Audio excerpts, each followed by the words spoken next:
Hey, halo. Dia kamu lagi kok. Ada apa? Kim, gimana Kameranya ya? cuma satu, udah ya. Oke, apa? Pernyataan Hakim Haut yang kemarin nih seputar katanya sempat ada dekat dengan salah satu artis atau aktor mungkin ya, iya laki-laki yang katanya lagi banyak digandrungi masyarakat juga nih. Kan gini sebenarnya, aktor laki-laki itu banyak banget, nggak cuman apa yang sekarang masyarakat nilai aja. Itu kan udah kebebasan masyarakat, mau nilai artis siapa, yang digandrungin masyarakat, digandrungin emak-emak, digandrungin ABG kan banyak. Tapi kan lu kayaknya masyarakat tuh kayak menggiring si A gitu, kasihan si A-nya lagi naik-naiknya terus tiba-tiba harus sangat pautkan dengan gue gitu. Kan kalian nggak tahu sebenarnya itu bukan dia, atau sebenarnya itu A, B, C, D, kan kalian nggak tahu. Cuma perkara gua nyanyiin lagu soundtrack filmnya dia bukan berarti orangnya juga dia, ya kan? Kalau misalnya gua nyanyiin soundtracknya lagunya Lyodra, berarti gua pernah pacaran sama Lyodra dong. Ya kan lucu, nggak begitu sayang. Cuma boleh mungkin diceritain sedikit Kak Kim kayak gimana memang masa lalu, kenapa tiba-tiba Kak Kim bisa cerita seperti itu? Gini ya, ini juga banyak banget masyarakat pada nanya, kenapa sih Kak Kim kok nggak fokus ke masalah Gala? Kenapa nggak fokus ke masalah Vanessa seperti niat awalnya? Kenapa mesti melebar kemana-mana, buka aib sendiri, buka aib orang? Dengerin, gue itu diundang podcastnya Langit, itu apa kemarin? Yang itu, apa namanya? No, yang gue bahas masalah pribadi gue apa namanya? iPod Selin. Oh, gini, gue diundang di Langit itu di iPods, itu Selin hostnya. Pada saat Selin yang menjadi host, otomatis yang gue bahas itu adalah masalah yang akan ditanyakan oleh host yang disetujui oleh kedua belah pihak. Artinya masalah Vanessa, masalah Gala, dan lain-lain segala macam, ya kan? One on one ini khusus untuk ngebahas masalah pribadi, khusus untuk ngebahas background, biografi, dan lain-lain. Kalian semua bisa cek episode-episodenya one on one yang udah tayang sebelumnya.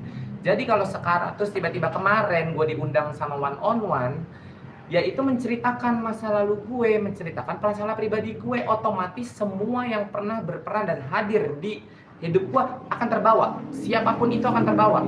Ada kalimat saya menjelekan aktor itu nggak ada. Justru gue terima kasih. Karena apa? Karena gue bilang kalau tanpa aktor itu, gue tidak punya rumah, gue tidak punya Birkin bertebaran. Gue nggak munafik, emang begitu adanya.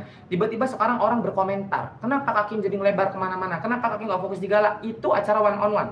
Di mana acara itu fokus ke narasumber, apapun itu narasumbernya, mau warga sipil, mau artis, mau aktor, mau siapapun narasumbernya, mereka bebas berpendapat di situ. Mereka menceritakan backgroundnya, mereka menceritakan apapun yang sudah pernah terjadi dalam hidupnya mereka. Tidak terlepas gue. Artinya apapun yang gue ucapkan di situ, yaitu pribadi gue. Kan gue yang pengen tahu. Langit juga nggak mungkin tiba-tiba ngundang gue bodong tanpa adanya permintaan dari orang untuk di acara one on one. Permintaan kalian semua komentar di apa namanya, iSpot ya? No, yang sama Sabin di acara iPods. Kalian komentar kan di situ, Kak Kim, di YouTube gue, di Instagram gue, kalian semua berkomentar, Kak Kim ceritain dong dulu gimana bisa sukses, Kak Kim ceritain dong dulu kenapa ada masalah sumpah Quran, Kak Kim ceritain dong dulu kenapa bisa ada di titik sekarang ini. Jadi gue bahas semua masa lalu gue, apapun yang udah terjadi ke bawah semuanya. Tidak mungkin gue kurangin. Once gue kurangin, orang yang tidak terima, kenapa nggak ada gue di situ? Lu kan punya rumah dari gue bisa apa? Paham ya? Jadi di sini nggak ada yang salah paham. Gue bukan membukain orang. Kalau gue ngebukain orang, siapa nama kamu? Yuni dulu ngelontong bareng sama gue. Itu gue ngebukain orang. Di sini gue bilang justru, gue tanpa aktor itu gue nggak bisa punya rumah, gue tidak bisa punya Birkin. Kalau di one on one gue bahas Gala, itu out of context, keluar dari tema, keluar dari topik. Saya tidak bisa seperti itu. Fokus.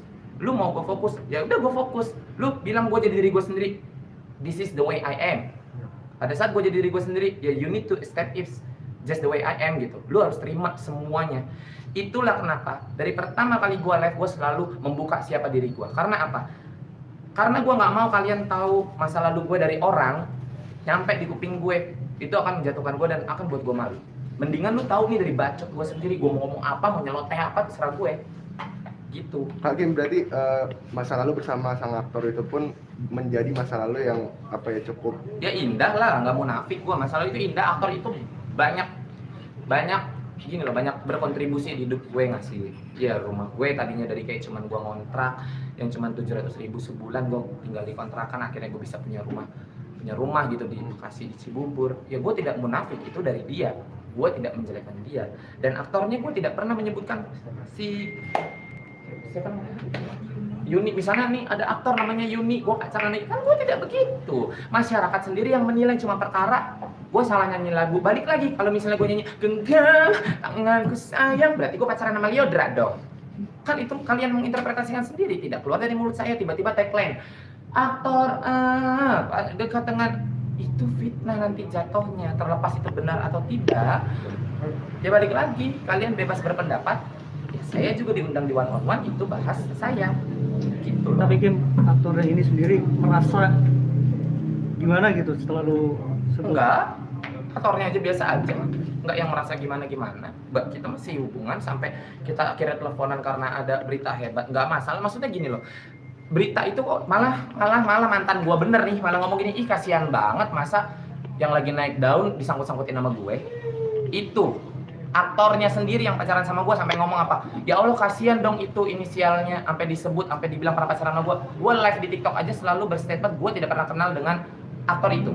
Lu mau mirip-miripin gue, dibilang gue pernah deket sama aktor itu, gue selalu bilang tidak pernah kenal dengan aktor itu. Jadi apa yang mau diklarifikasi? Tidak ada. Jadi aktor nggak negur lu ya? Ya enggak lah, mau kenapa negur gue, malah mantan gue yang aktor itu, yang mantan gue yang beneran, yang aktor itu malah nelfon gue. Dia bilang, kasian itu, dia lagi naik daun, filmnya lagi bagus, lagi tinggi, harus disangkut pautin nama gue. Ya gue bilang, ya gue juga nggak tahu kenapa orang bisa menilainya itu dia. Itu bukan dia. Jelas ya, tidak ada pertanyaan jebakan dan lain-lain, semua nyata padanya.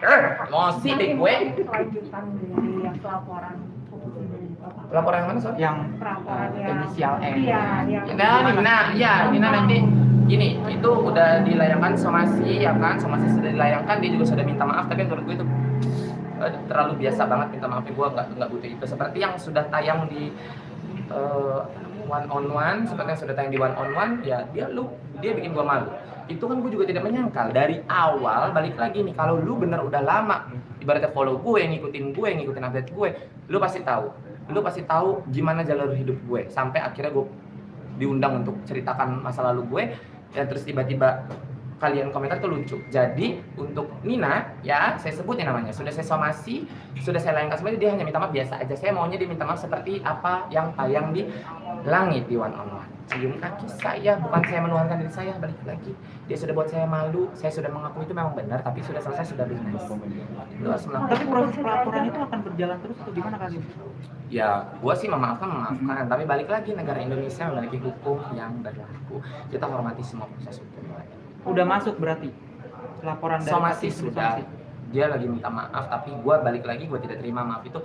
Kemarin Bang Miron berapa jam sih? Gue lupa, 3x24 jam atau berapa jam lah. Sedangkan itu baru dilayangkan kemarin Selasa. Jadi ya sudah, kita tunggu aja. Kalau itu tidak sesuai harapan gue, ya gue tetap alihkan ke hukum. Kalaupun iya gue maafin, balik lagi hukum berlaku. Ya gue tetap jalankan hukum. kalau buku belajar sendiri yang akan dilaporkan Itu gini, sebenarnya kan gue tidak pernah kenal dengan Ibu Puput, ya nih dengerin. Saya tidak pernah kenal dengan Ibu Puput. Ibu Puput merasa difitnah. Saya tidak pernah memfitnah Ibu Puput dan saya tidak pernah menceritakan apapun tentang Ibu Puput. Apapun yang saya jelaskan di live saya, apapun yang sudah saya jelaskan di Instagram, YouTube, dimanapun, tidak mengarah ke satu orang. Saya spontan. Ada pocong, ada lontong. Kalau lu menilainya itu A, itu B, itu C, itu murni mutlak hak kalian semua. Kak Kim, tapi sosok mohon maaf si N ini sebenarnya siapa sih? Warga sipil nggak punya apa-apa. Jandanya kakek gue. Dia tinggal di mana Kak? Nggak tahu. Abis dicerai sama kakek gue nggak tahu dia itu di mana. terkait dengan Red Fuji atau di podcastnya yang sempat viral juga 30 juta dia memasang red di awal, itu gimana tanggapan Kakak? Untuk gini loh, masalah rate itu kan sebenarnya privasi ya, tidak pantas untuk dibicarakan di publik. Mau dia pasang rate 30 juta, mau Fuji Fadli pasang rate 50 juta, 100 juta, mutlak haknya mereka. Tinggal kesanggupan yang mengundangnya, sanggup atau tidak. Kalau tidak sanggup mengundang, sudah selesai. Apa yang mau dipeributkan? Gue juga pasang rate ke langit 50 juta, misalnya gue pasang one on one kemarin biografi gue, masa lalu gue pasang 50 juta. Kalau langit tidak sanggup ke situ, ya sudah. kenapa lu mesti having me kan gitu. Rate itu semua mutlak haknya kita, yang kita sebagai narasumber diundang mutlak hak kita. Kalau Puji Fadli masang rate 30, 50, 100, 1M sekalipun itu haknya mereka, tinggal kesanggupan yang undangnya sanggup atau tidak gitu. Tapi Langit mah sanggup-sanggup aja sih. Hakim, yang lagi rame nih kemarin tiba-tiba datang ke rumah Gala. Itu aneh sih, karena gini loh, maksudnya kayak lu kan mau nengokin cucu, harusnya kalau gue sih pribadi nih ya, gue menganalogikan itu adalah diri gue. Misalnya gue cucunya dari kakek gue nih, ya harusnya kakek gue datang ke rumah gue ya baik-baik, namanya cucu kandung, ya kan, namanya cucu kandung, ya datanglah baik-baik, nggak perlu ada kayak pengacara, ada wartawan juga nggak sih? Ya. Gue itu ada ya, ada wartawan juga, ada pengacara. Maksudnya kayak gitu kan buat apa gitu? Sebenarnya kalau memang tujuannya kekeluargaan, ya kita harus musyawarah secara kekeluargaan, out of record, tanpa media, tanpa hidup pikuk keramaian lah. Kayak satu keluarga ke satu keluarga lainnya gitu aja cukup. Jadi itu udah aneh sih menurut gue. Nggak tahu tujuan dan niatnya apa. Tapi di live lu sendiri sempat gemes juga. Ya jujur, siapa sih nggak gemes? Kalian gemes nggak semua? Jujur coba, kalau lu punya cucu lu disamperin misalnya sama kakeknya tapi bawa wartawan berbeda, lu coba jawab jujur, gemes nggak? Kesel lah. Kesel kan? Ya sudah, lu aja punya jawaban pertanyaan lu sendiri. Kadang-kadang bikin rahim gua lepas ya. Jangan, Kim. Jangan Produksinya ya, repot. boleh. Gitu. Kakim, Apa? terlepas dari itu semua kan Kakim udah ketemu sama Pak Haji Pasha waktu podcast di sini kan. Aku sebelumnya Sama juga Maya video juga itu call. gimana pertemuan gimana? Oh ini gini, sama Pak Haji sebelumnya juga udah aku pernah video call, kan ada juga di TikTok aku upload ya kan. Waktu itu aku ada acara juga di iPostot, sorry. Di iPods, aku jadi ngisi acara di iPods. Ternyata hari ini musik ya ganggu aja motor. Ternyata di hari itu bintang tamunya kebetulan ada Mayang, ada Cika, aku, Pak Haji Faisal sama Ibu Dewi gitu. Cuman balik lagi, kita kan durasi ya kan, jadi nggak sempet nih ketemu each other gitu Mbak. Jadi Mayang sama Cika pertama, mereka selesai gue naik, gue ketemu aja enggak gitu. Jadi gue sampai gue panggil, waktu itu gue minta tolong sama Krisna orang Langit, gue bilang Krisna aku panggil dong, mau kenal sama Mayang sama Cika gitu. Karena biar gimana, Mayang kan adiknya Vanessa udah deket sama gue kayak gitu. Artinya gue harus menganggap Mayang itu adik gue, Puji Fadli juga adik gue, ya dong, karena mereka adiknya Bibi. Balance nih. Balik lagi, anak-anak tidak salah apa-apa. Tapi memang pas dipanggil ternyata dia bilang manajernya sakit, ya sudah, gue juga tidak mungkin maksa. Kita harus menghargai waktunya mereka. Jangan ntar tiba-tiba keluar, Mayang, Cika kabur, itu nggak benar. Karena manajernya sudah bilang ke pihaknya Langit bahwa mereka sakit, mereka butuh istirahat, ya sudah. Gitu. Dan gue juga udah harus masuk set, jelas. Ada lagi sudah Sudah belum? Lu nggak sekalian tanya nih kenapa badan gue bisa bagus? Sudah. Gara-gara aktor juga lo badannya bagus. Tidak bagus itu lagi. Hakim. Apalagi katanya udah. Tanya itu kenapa kuku lu cetar banget hari ini? Kukuku memang selalu cetar. Lihat deh di tayangan sebelum-sebelumnya. Cuma pas aja kebetulan ketemu sama kalian kemarin nggak sepanjang ini, masih pendek. Nah kalau ini kuku udah panjang, jadi kalau misalnya ada yang mau nerekam gue buat rekam balik. Oke. Bye, thank you. Yang mau pejabat gimana, Kim? Yang mau pejabat. Pejabat itu adalah istilah, cepetan ya, jangan sampai gua ngulang di kamera. Udah. Pejabat itu adalah istilah. Kalian tahu nggak apa itu pejabat? Tahu. Pemuda zaman batu. Baik. Oh. Kayaknya lu menyimpan banyak orang-orang terkenal di Indonesia.